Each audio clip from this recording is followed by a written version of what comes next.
Good afternoon, everybody. My name is Jotisankasa. I'm from Kasetsart University, Thailand. Today, I would like to give a presentation on field monitoring of moisture suction regime of a geosynthetic reinforced soil wall with geo-composite side drain. The outline of my presentation, I will start with the background of the study site on the geosynthetic reinforced soil wall design and construction.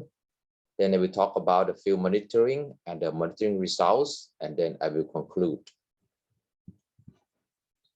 The background of the study, there are numerous slope failure and erosions in many old road fields. It happened frequently in many hilly terrains in Thailand after prolonged and heavy rainfall. Commonly, geosynthetic reinforced soil or GRS walls are used in Thailand to stabilize such slope failure and to reconstruct road embankment.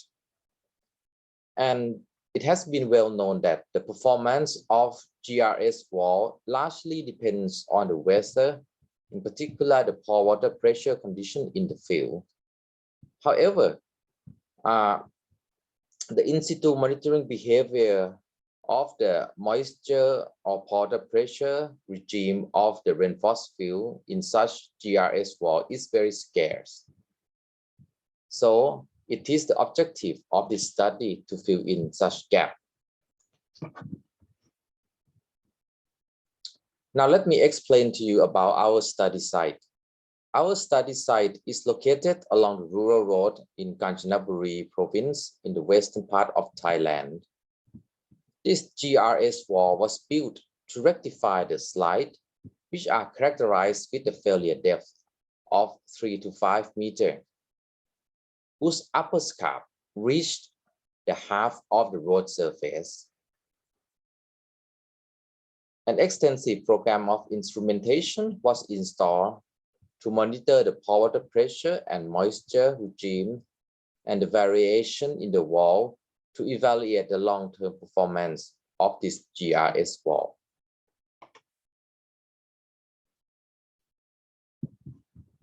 Let me explain to you about the site condition. The geology of the site involves sedimentary rocks that consist of shale sandstone interbedded with limestone. The material found was silty sand. The depth of the bedrock was about 6 meters. Groundwater aeration sound survey technique has been conducted to locate the area with high seepage. This GAS survey, this is one of the geophysics tests that rely on the accelerometer that enable the surveyor to hear the sound of the groundwater and then can locate the high seepage zone in the slopes. And this high seepage zone has been later confirmed by the presence of the under drainage pipe. An initial monitoring of pore water pressure prior to slope stabilization suggests the presence of perched groundwater above the bedrock. So the wall has been designed according to the data on the site investigation.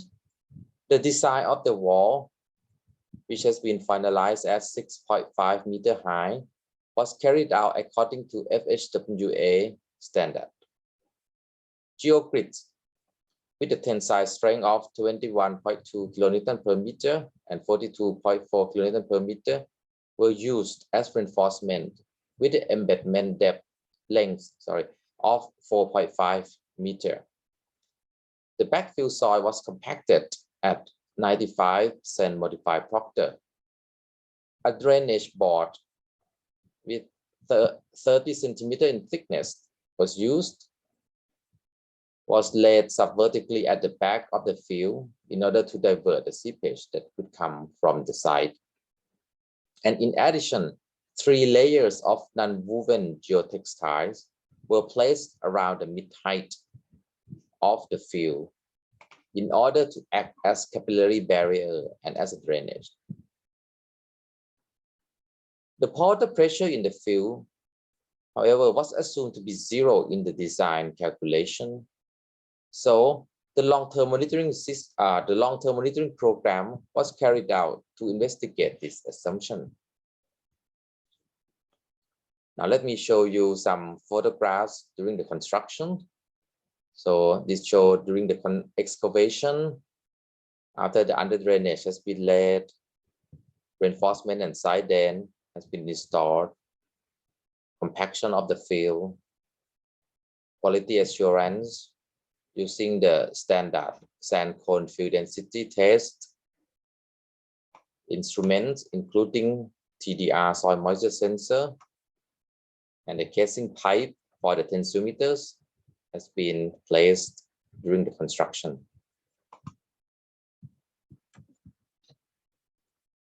Let me explain a little bit about the field instrumentation. Start with the tensiometers.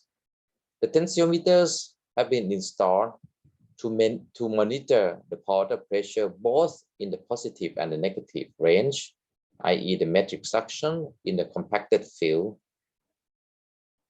This tensiometer has been developed by Kasetsart University.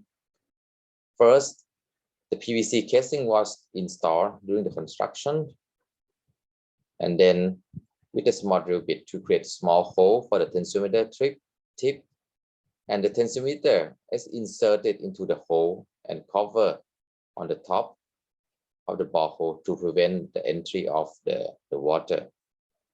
The tensiometers is the low capacity one, consisting of 1 bar air entry ceramic and the transparent reservoir filled with the air, water, and the pressure sensors.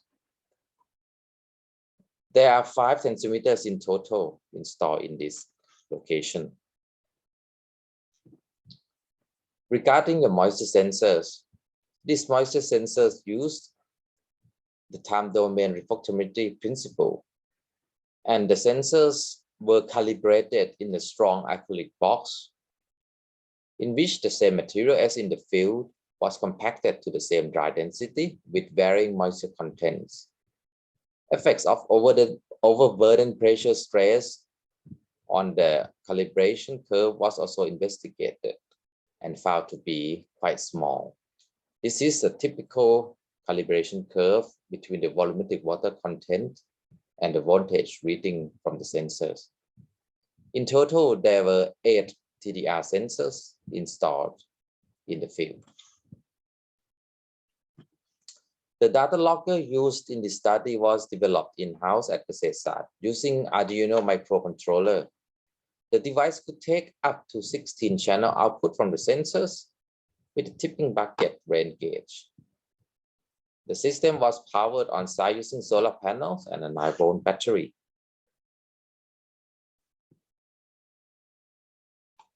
Let me show you some of the monitoring results. This graph shows the typical distribution of the soil moisture with time. And the typical distribution of the soil moisture in the GRS wall is shown here on the right figures. You can see that at the lower left of the GRS walls near to the drainage board, the water content was highest, number 1, sensor number 1 here. So it shows that the water accumulated the most. Another wetter part of the compacted field was sensor number 8. Number 8 was found at the top right corner below the road shoulder.